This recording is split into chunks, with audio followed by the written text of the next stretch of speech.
이렇게 다들 심각하신 것 같으세요 오늘은? 자, 그래서 넌센스 퀴즈로부터 한번 시작해 보면 좋겠다라는 생각이 드는데요. 너무 심각하게 생각하지 마시고, 자, 성경에서 수계산이 가장 빠른 여인은 누구일까요? 자, 1번 라헬, 2번 막달라 마리아, 3번 영숙이, 4번 민수기. 제가 넌센스라고 그랬잖아요. 민수기예요. 실은 이제 민수기라는 책 이름을 잠깐 보면 이렇게 돼 있죠. 민수기 하면 백성민자에다가 숫자 수인데 이제 70여 인역에 따라서 넘버스라고 불리고, 이거는 인구 조사에 관한 책으로 알려져 있어요. 인구 조사를 한 번만 한 건 아니고요, 두 번을 해요. 1차, 2차, 그래서 1장에서 한 번 하고 그 다음에 26장에서 한 번을 합니다. 자, 그런데 인구 조사를 했는데 60만 3천 명 정도 1차 조사 때 나왔죠. 20세 이상의 남자만이었어요. 2차 조사 때는 유단강 모압평에서 했는데 60만 1,000명 정도니까 거의 수는 변하지 않았어요. 그런데 중요한 것은 무엇이냐면 1차는 출애굽 1세대를 인구 조사한 거고요, 2차는 출애굽 2세대를 조사한 거예요. 그러니까 그 사이에 60만 명이 죽어났고요, 성장한 수가 60만인 거예요. 자, 그래서 이제 이렇게 인구 조사 목적이 있는데 1차 조사를 민수기 1장에서 한 것은 무엇이냐면 이제 시내산에서 떠나기 위해서 인구 조사를 먼저 한 겁니다. 먼저 한 거고, 그 다음에 26장에서는 왜 했냐면 이제 장차 가나안을 약속의 땅에 들어가야 되니까 입성을 준비하기 위해서 이제 인구 조사를 합니다. 자, 그런데 이제 1장과 26장 이 사이에 민수기의 대부분의 스토리는 뭐냐? 11장부터 25장까지 시내산에서 요단강까지 움직이는, 모압평지까지 움직이는 광야 생활 여정을 쭉 그리고 있어요. 그래서 실은 유대인들은 이 책을 부를 때 뭐라고 부르냐면 미드베르라는 책으로 이제 불려요. 뜻은 뭐냐면 광야에서라는 이름 뜻을 가지고 있어요. 자, 그런데 잘 보시면 창세기는 주로 이제 가나안 쪽에서 애굽 쪽으로 내려오는 스토리가 이제 배경에서 맞춰졌다면, 출애굽기는 말 그대로 애굽에서 탈출해 가지고 시내산까지 가는 게 출애굽기 여정의 이야기예요. 반면에 레위기는 그럼 무엇이냐면 시내산에서 머물면서 앞으로 어떻게 정결의식이나 예를 통해서 하나님께 나갈 수 있을까라는 것을 본 게 레위기고, 이제 시내산에서 출발해서 저기 앞에 보이시는 암몬을 거쳐서 모압 평지까지 이르는 이 광야 여정을 주로 다룬 게 민수기고, 그 모압 평지에서 마지막 고별 선교한 게 신명기예요. 자, 그러면 계속 반복되는 것은 무엇이냐면 민수기는 주된 스토리가 무엇이다? 광야에서예요. 미드베라 하면 배는 에서라는 뜻이고 미드바라 하면 광야거든요. 민수기 1장 1절에서 가장 중요하다고 생각되는 단어를 딱 꼽아가지고 그 단어를 가지고 민수기 책 이름을 미드베르, 광야에서라는 이름으로 지었어요. 자, 그러면 보시는 것처럼 출애굽에서 약속의 땅까지의 여정을 그리는 것인데, 이스라엘 백성들의 입장에서 이렇게 출애굽에서 광야 여정을 거쳐서 약속의 땅으로 가는 건데, 아까 팀 켈러 목사님께서도 얘기해 주셨던 것처럼 이 모습이 우리하고 너무 유익하다고 하시면서 어떻게 했죠? 이 책이 그리스도인에게 참 유익하다라는 말을 했어요. 자, 그럼 왜 이 책이 오늘날 이 땅을 살아가는 그리스도인들에게 유익할까라고 생각해 보면 똑같다는 거죠. 이미 예수 그리스도를 믿음으로 우리는 구원을 받았지만 아직 새하늘 새 땅 천국에는 들어가지 못했어요. 그렇죠? 그렇지만 지금 우리가 머문 곳이 어디냐면 이제 성도의 삶으로 이 땅을 살아가요. 여러분, 이 땅 살아가는 거 참으로 만만치 않죠? 왜 그러냐면 이스라엘 백성들로 따지면 광야 생활을 하고 있기 때문에 그래요. 광야 생활은 끊임없이, 물론 하나님의 은혜의 공급함도 있지만 이것을 잘 공급하면서 주님만 의지하면서 주님만 바라볼 수 있도록 끊임없는 훈련과 시험이 있기 때문에 그 광야 생활은 만만치가 않다라는 것이죠.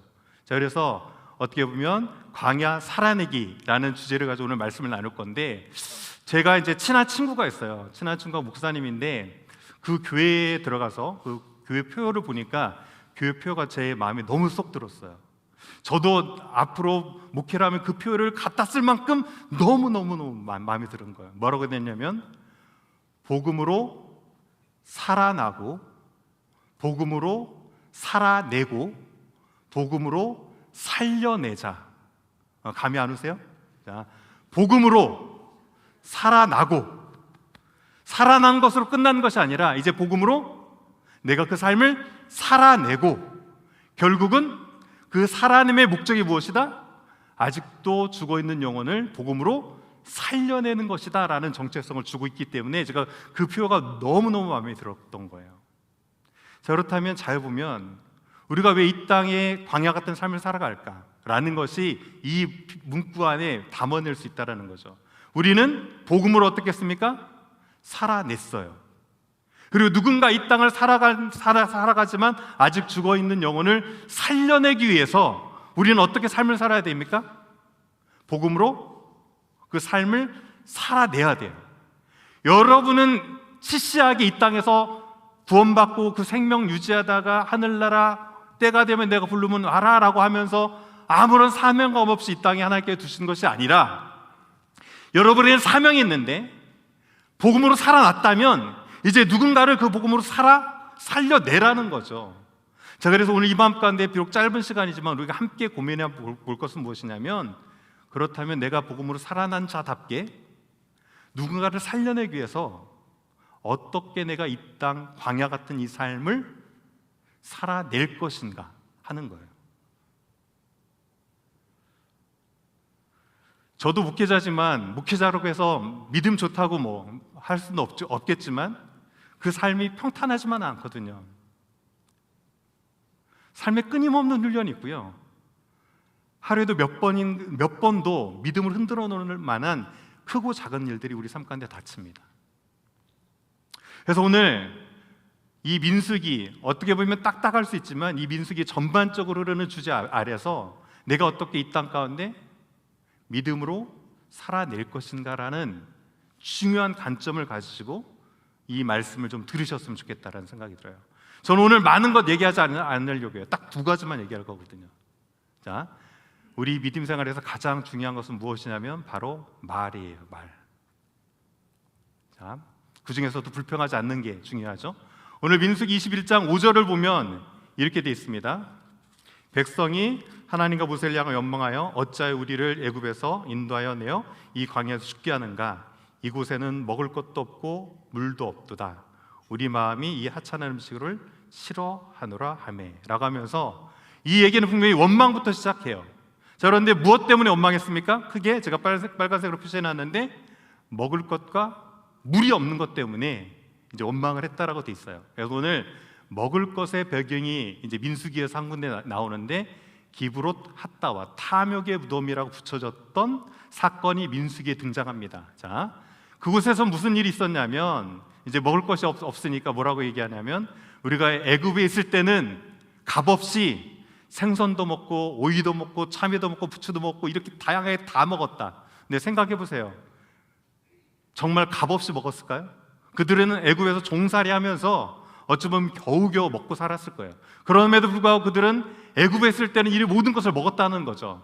그러면서 급기야 뭐라고 얘기하냐면 그때가 좋았다. 애굽에 있을 때가 좋았다라는 거죠. 그런데 그 음성이 여호와 하나님께 들렸다라는 거예요.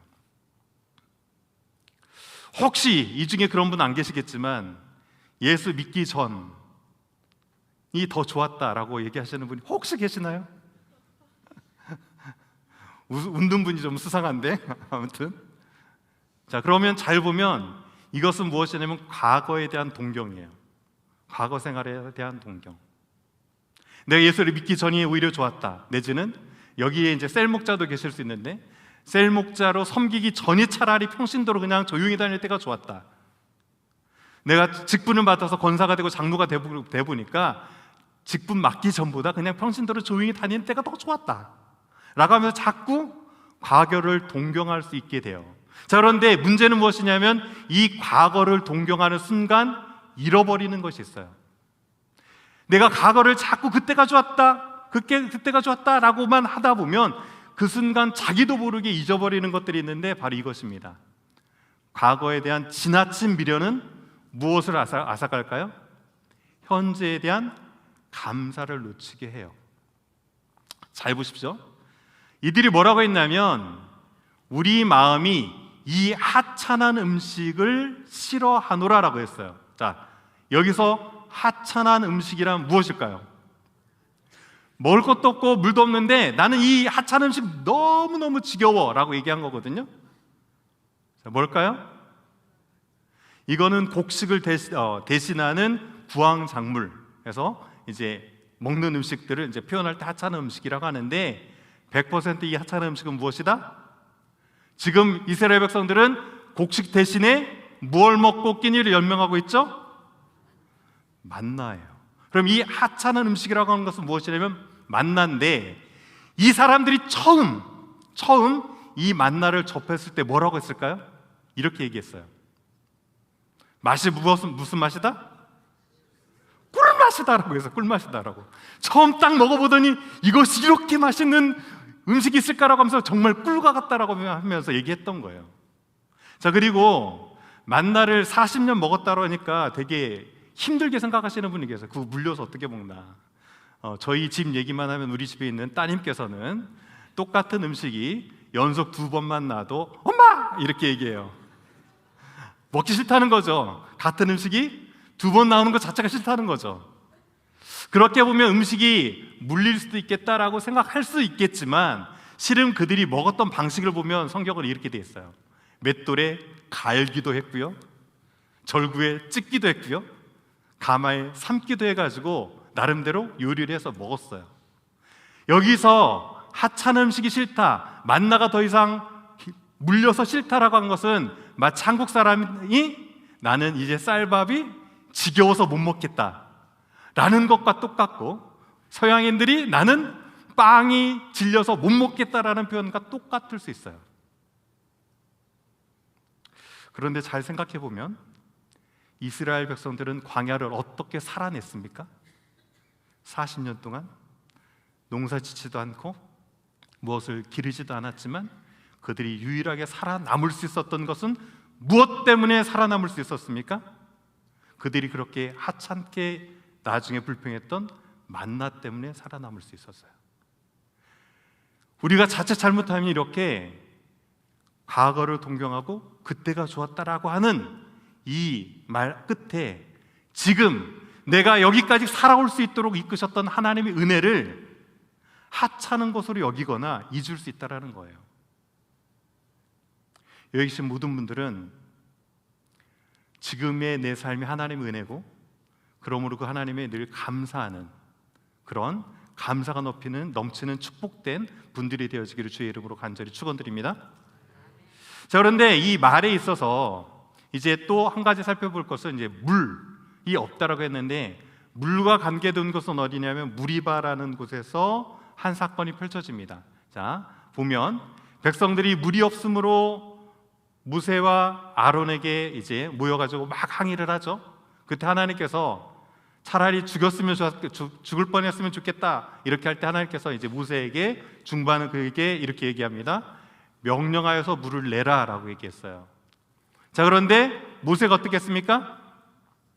명령해서 물을 낸 것이 아니라 그림에서 보는 것과 같이 지팡이로 2번 반석을 쳐가지고 물을 냈고요, 이 반석을 지팡이로 치는 이 사건 때문에 모세는 장차 어떻게 됩니까? 약속의 땅에 들어가지 못하게 돼요. 자, 그렇다면 무엇이 문제였을까? 잘 생각해 보면 모세는 과거에 출애굽기 17장 무렵 어간에 지팡이를 반석으로 쳐가지고 지팡이로 반석을 쳐가지고 물을 냈던 경험이 있어요.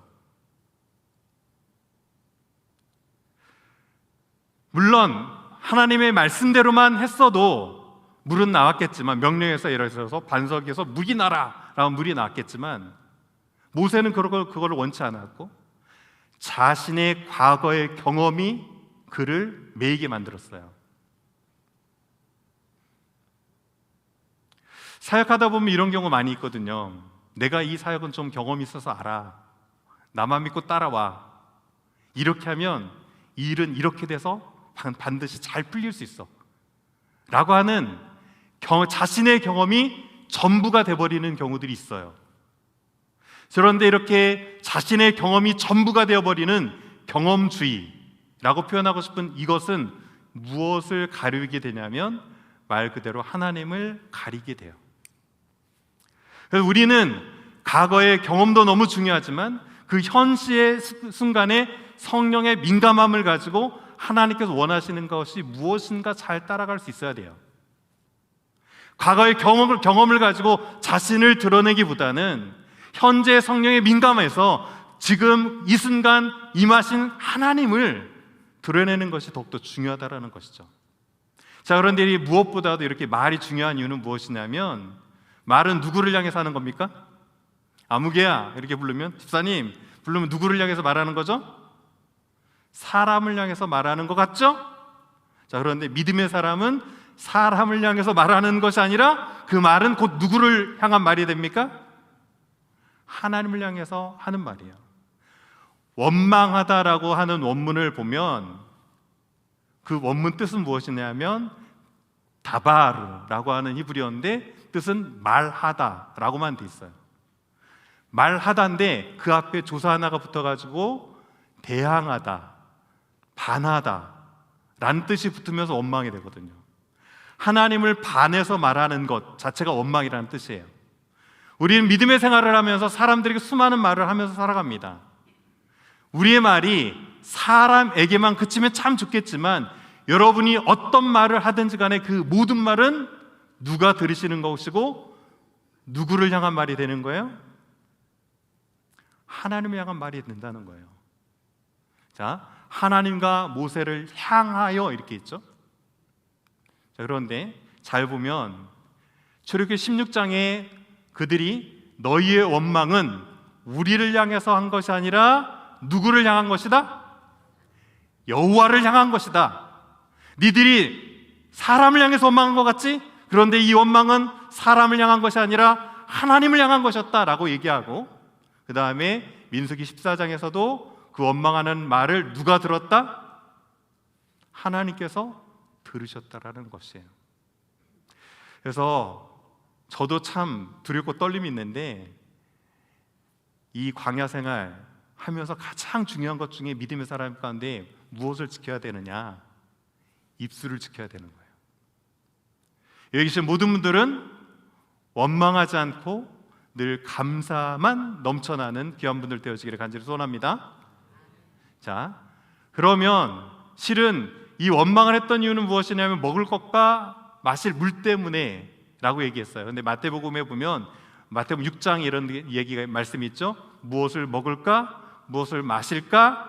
염려하지 말라 라고 하면서 너희는 그런 염려의 삶에 매이는 것이 아니라 더 적극적으로 어떻게 살라? 먼저 주의 나라와 의를 구하라. 그리하면 이 모든 것을 하나님께 은혜로 더하시겠다는 얘기예요. 우리 입술에 늘 하나님 나라를 지향하고 그 나라의 확장을 위해서 도모하는 그 비전들을 나눌 수 있는 귀한 분들 되어지기를 소원해요. 여러분이 모이는 셀과 여러분이 모이는 리딩 지저스 그룹과 어떤 그룹과 모이든지 간에 그 그룹 안에 주의 나라와 주의 의를 향한 거룩한 열정을 가지고 그 열정이 여러분의 말 가운데 표현되어지는 축복이 있기를 소원합니다. 그때 이 모든 것을 더하시는 은혜가 넘쳐날 줄 믿습니다. 자, 첫 번째 제가 지금 무엇을 강조했냐면 입에 말을 강조했죠. 자, 이제 두 번째는 무엇을 강조할 거냐면 시선, 눈을 강조할 거예요. 눈. 자, 보십시오. 성경에 많은 민수기 사건 중에 가장 13장과 14장이 전환점이 되는 구정이었다라고 아까 팀켈러 목사님 얘기하셨죠? 도대체 13장과 14장이 어떤 성경 내용이 있었길래 민수기 전체를 좌지우지하는 중요한 전환장이 됐다고 하는가? 여러분이 잘 아는 사건이에요. 가데스 바네아에서 정탐꾼을 보낸 사실입니다.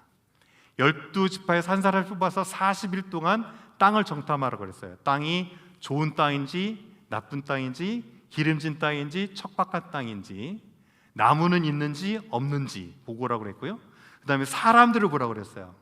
사람들이 강한지 약한지, 수가 많은지 적은지, 산성으로 되어 있는지 성읍으로 되어 있는지를 보고라고 했어요. 자, 12정탐꾼이 돌아와서 보고한 내용입니다. 사실은 똑같아요. 변함이 없으니까. 땅은 좋았지만 어떻습니까? 그 땅의 백성들은 강했어요. 자, 그런데 10명은 이 사실 앞에 보고를 어떻게 했느냐, 이렇게 얘기한 거죠. 우리는 스스로 보기에도 그들의 메뚜기 같다. 자, 그들은 무엇만 보았습니까? 눈에 보이는 것들만 봤어요. 가나안 거민들이 진짜로 장대하고 그 장대함에 나를 비춰보니까 우리는 그들의 밥밖에 되지 않습니다라고 생각했던 거죠. 반면에 두 사람, 여호수아와 갈렙은 어떻게 보고를 했습니까? 똑같은 사실 앞에 그들의 보고는 달랐어요. 오히려 그들이 우리의 먹이다 라고 보고를 했습니다. 자, 그렇다면 이 갈렙과 여호수아는 무엇을 보았을까요? 어떻게 이런 보고를 할 수 있었을까요? 그래서 그들이 고백했던 고백을 봐야 되죠. 자, 14장 9절을 다 같이 한번 읽어볼까요? 14장 9절. 자, 시작. 다만 여호와를 거역하라는 말, 또 그 땅 백성을 두려워하지 말라. 그들은 우리의 먹이라. 그들의 보호자는 그들에게서 떠났고 여호와는 우리와 함께 하시니라. 그들을 두려워하지 말라. 그들은 무엇을 보았습니까? 여호수아 갈렙은 10 정탐꾼이 눈에 보이는 현실만 보고 있을 때, 그리고 그들이 보지 못하였던 무엇을 보았습니까? 누가 함께 한다고요? 여호와는 우리와 함께 하신다라는 사실이에요. 눈에 보이는 현실이 아무리 크고 우리를 위협할지라도 우리 함께 하시는 여호와가 어떤 하나님인지를 그들은 알았고 보았다라는 사실이에요. 그래서 믿음은 무엇이냐면 이것입니다. 우리와 함께 하시는 하나님을 보는 것이 믿음이에요. 믿음 좋다 하는 것은 다른 것이 아니라 나와 함께 하시는 하나님, 전지하시고 전능하신 하나님이 나와 함께 하심을 볼 수 있는 눈을 가진 자가 믿음이 좋은 자인 줄 믿습니다. 그 주님께서는 마태복음 28장 이렇게 약속했죠. 내가 세상 끝날까지 어떻게 하겠다고요? 너희와 항상 함께 있을 것이라는 거예요. 여러분, 두려워하거나 의심하지 마십시오. 이 말은 제가 한 것이 아니라 예수님께서 이 땅을 떠나시면서 여러분에게, 제자들에게 약속해서 주신 말씀이에요. 내가 세상 끝날까지 기분 좋으면 함께하고 기분 나쁘면 떠나고 하는 것이 아니라 항상 어떻게 하겠다? 너희와 항상 함께하겠다. 이 믿음을 가지시고 세상이 아무리 우리를 위협한다고 할지라도, 세상이 아무리 우리를 집어삼킬 것 같을지라도 믿음으로 우리와 함께 하시는 그 주님과 동행함으로 승리하실 수 있기를 간절히 소원합니다. 자, 그런데 그 다음 사건, 오늘 팀켈러 목사님이 예수님을 민수기에서 어떻게 볼 수 있을 것인가 라고 했던 민수기 21장의 말씀이에요. 오늘 저희하고 함께 있었던 본문. 여기는 어디냐면 바란 광야예요. 자, 오늘 여러분 생활하시면서 좀 힘드시지 않았어요? 저는 되게 힘들더라고요. 오늘 몸이 되게 많이 피곤하더라고요. 왜 그럴까를 생각해 보니까, 사무실은 제가 솔직히 혼자 있어가지고 죄송한 표현이지만 히팅을 틀었거든요. 근데 점심 무렵에 나가서 보니까 온도를 보니까 87도예요. 밖에 온도가. 산타아나 바람으로 고온 건조한 바람이 계속 불고 있어가지고요. 여러분 만약 피곤한지 몰랐는데 피곤했다면 아마 그 뜨거운 건조한 바람이 여러분이 모르는 사이 계속 불어와서 그랬을 거예요. 이 바란 광야가 홍해로부터 이제 있는 에일랏이라고 하는 이스라엘 항구 도시부터 쭉 사해까지 올라가는 도로에 있는데, 여기 도로에서 제가 한번 이스라엘 오셨던 목사님들을 잠깐 안내할 일들이 있었어요. 근데 마침 편안하게 모시려고 했는데 차가 에어컨이 고장났습니다. 한 2시간 달려와서 올라가는 길인데 자, 그래서 이 광야 길에 이스라엘 백성들이 원망하다 죽었다. 목사님들 조심히 하셔야 된다. 광야 체험 제대로 하시는 거다. 근데 목사님들이 원망 불평했을까요? 안 했을까요? 할렐루야 하면서도 에어컨 없다고 처음부터 끝까지 계속 얘기하신 거였어요. 근데 여기는 왜 제가 말씀을 드리냐면, 진짜 보시는 것처럼 에어컨 바람이 없으면 잠깐도 못 견딜 정도로, 어찌 보면 불평하는 게 당연할 정도로 척박한 땅이에요. 이 땅을 38년 이상 이스라엘 백성들은 계속 제자리 걸음을 했거든요. 자, 그때 이제 무슨 일이 펼쳐지느냐, 그들이 이 길로 마음이 상해가지고 똑같이 여호와와 모세를 향하여서 원망하였어요. 마치 이것이 죄가 된 것처럼 그 죄에 대한 이제 징벌이 주어집니다. 심판은 어떻게 주어집니까? 불뱀을 보내가지고 그 불뱀에 물린 자마다 이제 죽어나가는 거죠. 많은 사람들이 죽어나가고 있을 때 구원의 메시지로 어떻게 하셨습니까? 여러분 잘 아시는 것처럼 장대에 놋뱀을 달게 하고 그 놋뱀을 쳐다보는 자마다 어떻게 하셨어요? 쳐다보는 즉시 모두 살더라 라고 얘기했습니다. 자, 아까 그 광야 길을 쭉 올라오다 보면 팀나라는 곳이 있어요. 이스라엘의 국립공원인데, 팀나 국립공원인데, 이곳에 가보면 주전 10세기 솔로몬 왕 아시죠? 솔로몬 왕, 그때 구리를 채광했던 채광 광산이 여기 있습니다. 자, 그런데 그 팀나에 있는 표지판을 잘 보면 복장이 약간 살짝 이상하죠. 이스라엘 백성처럼 잘 안 느껴지죠. 자, 그 옆에 보면 이런 모습들이 있거든요. 자, 보는 것처럼 복장이 전부 어때요? 이집트 사람처럼 느껴지나요? 잘 모르시다고 그런다고 한번 해주세요. 자, 이집트 사람처럼 느껴지죠? 네. 여기에 가보면 이집트의 하토르라고 하는 여신의 신전이 있어요. 자, 이렇게 신전터가 있는데, 이 신전터에 이제 그 신전에서 여기도 있고, 솔로몬이 여기를 채석장으로 구리광산을 쓰기 전에 이집트에서 여기를 구리광산으로 썼습니다. 자, 그런데 이 구리광산 쪽에서 이제 뱀들이 이렇게 놋뱀으로 만든 것들이 나와요. 그런데 잘 보면 후기 청동기 시대에 라기스라고 하는 성에서 보시는, 보시기에 지렁인지 뭔지 모르겠지만 아무튼 놋뱀이에요. 놋뱀. 후기 청동기 지층에서 나온 놋뱀이에요. 여러분의 감흥이 없죠? 후기 청동기 하면 BC 1550년에서 1200년이 후기 청동기 시대예요. 이렇게 말씀드려도 감흥이 없죠? 자, 출애굽 연도가 언제냐면 BC 1446년이에요.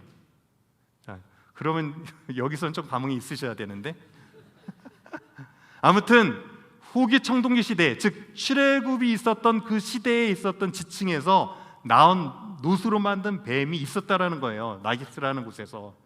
근데 길이가 어느 정도냐? 놀라지 마십시오. 4.7인치, 12cm, 제 손바닥보다 더 작아요. 엄청 초라하죠? 제 손바닥 길이도 안 된다니까요. 어떻게 보면 큰 지렁이는 이거보다 더 커. 근데 그 정도의 놋뱀이 나왔다라는 거예요. 모르겠습니다. 모세가 장대에 매달았던 놋뱀이 이런 놋뱀일지, 크고 화려한 놋뱀일지 모르지만 사람들이 막 죽어나가고 있는 시점에 놋뱀을 놋으로 만드는 뱀을 달아야 된다고 했을 때 크고 화려한 놋뱀을 만들 시간이 없었을 거고, 짧은 시간에 어찌 됐든지 간에 놋으로 만든 뱀만 봐도 산다고 하니까 작고 초라한 뱀이었을 가능성이 저는 높다고 봐요. 매입이 이 정도의 뱀일 수도 있었다는 사실이죠. 자, 그런데 무슨 일이 펼쳐지죠? 그 초라한 놋뱀도 보는 자마다 어떻게 됐습니까? 보는 즉시 모두 살았더라 라는 표현이 있는 거죠. 자, 잘 보시면 이제 리딩 지셔스를 해야 돼요. 어떻게 지금의 스토리에서 특별히 놋뱀 사건에서 예수 그리스도를 읽을 수 있을 것인가? 여러분이 너무너무 잘 아는 요한복음 3장 16절이 포함된 구절이에요. 자, 14절부터 한번 잠깐 14절 16절 한번 읽어볼까요? 시작. 모세가 광야에서 뱀을 든 것 같이 인자도 들려야 하리니 이는 그를 믿는 자마다 영생을 얻게 하려 하심이라. 하나님이 세상을 이처럼 사랑하사 독생자를 주셨으니 이는 그를 믿는 자마다 멸망하지 않고 영생을 얻게 하려 하심이니라. 우리는 이 성경 구절을 읽을 때 아무런 느낌이 없이 읽었지만 이스라엘 백성들은 이 단어를 볼 때 흠칫흠칫하면서 떠오르는 장면들이 있어요. 자, 여기서 들렸다라고 하는 표현은 휘소라는 단어인데 머리가 떨궈진 사람들의 머리를 들어 올리다라는 뜻이 있어요, 원어적으로는. 자, 그런데 십자가형은 어떻게 되냐면 여러분이 아는 세로대는 이미 세워져 있고요, 가로에다가 손발을 묶어가지고 가로대를 줄을 당겨가지고 보시는 그림처럼 들어 올려가지고 딱 처형하는 게 십자가형이에요. 그래서 이 사람들은 들어 올린다 라는 단어를 들으면 바로 머리에 짜자잔 그려지는 게 있는데 무엇이 그려져요? 십자가형이 딱 그려져요. 자, 그 다음에 주셨다라는 단어를 들으면 디도미라는 단어인데 이 단어가 정확히 쓰인 게 마가복음 10장 45절에 보면 또 있어요. 인자가 온 것은 섬김을 받으려 하는 것이 아니라 섬기려 하는 것이다 라고 하면서 자기 목숨을 많은 사람들의 무엇으로? 대속물 이라는 이 단어가 정확하게 디도미라는 단어에서 온 단어거든요. 그래서 주셨다라는 단어를 들으면 이 사람들에게는 제2 용어가 딱 생각나면서 희생제물, 대속제물이라는 이미지가 딱 그려집니다. 너희들 광야 백성들이 불평하다가 불뱀에 물려가지고 죽었던 거 잘 알지? 그때 노뱀을 바라보는 자마다 다 살았어. 특별히 몇 미터까지 기어와서 보는 자 사는 것도 아니고 약을 처방해서 하는 사람들이 산 것도 아니고 믿음으로 그냥 들어서 초라했지만 쳐다보기만 하면 다 살았어. 이 사건 너희들 너무너무 잘 알잖아. 이것처럼 예수 그리스도가 오셔서 너희들을 죄에서 구원하시기 위해서 대속제물로 희생제물로 드려져서 십자가에 들어 올려졌거든. 그런데 그 예수 그리스도는 율법의 행위를 다 지키는 것으로 구원받는 것이 아니라 너희가 그렇게 너희의 의로움을 자랑하지만 그 의로움으로 구원받는 것이 아니라 너희가 아무리 가진 것이 적든지 많든지 간에 그런 것 전혀 상관없이 믿음으로 그분을 바라보기만 하면 그 광야 시대 때 살아남았던 것처럼 너희도 영원한 생명으로 약속의 땅인 하나님 나라에 들어가게 돼 라는 것을 그리면서 말씀해 주신 것이죠. 자, 이제 이 믿음이 있는 분들은 다 같이 한번 읽어봤으면 좋겠어요. 노마서 말씀인데, 자, 노마서 3장 말씀입니다. 다 같이 한번 읽어볼까요? 시작. 그리스도 예수 안에 있는 속량으로 말미암아 하나님의 은혜로 값없이 의롭다 하심을 얻은 자 되었느니라. 무엇으로요? 예수 그리스도의 속량으로 말미암아서 은혜로 값없이 의롭다 하심을 받은 자가 저와 여러분인 줄 믿습니다. 자, 그리고 끝으로 3장 28절 한 번 더 읽어볼까요? 시작. 그러므로 사람이 의롭다 하심을 얻은 것은 율법의 행위에 있지 않고 믿음으로 되는 줄을 우리가 인정하노라. 아멘. 여러분, 믿음은 그래서 무엇인 줄 압니까? 믿음은 우리의 구원뿐만 아니라 우리의 삶의 모든 전부가 하나님의 은혜구나 라는 것을 아는 것이 믿음이에요. 여러분이 지금 이만큼 살게 된 것도 물론 여러분의 삶 가운데 여러분이 고생하시고 땀 흘리시고 그 결과로 지금의 편안한 삶을 살고 계실지 모르지만 여러분 이상으로 땀 흘려도 여러분이 사는 삶을 살지 못하는 분들도 많이 있고요.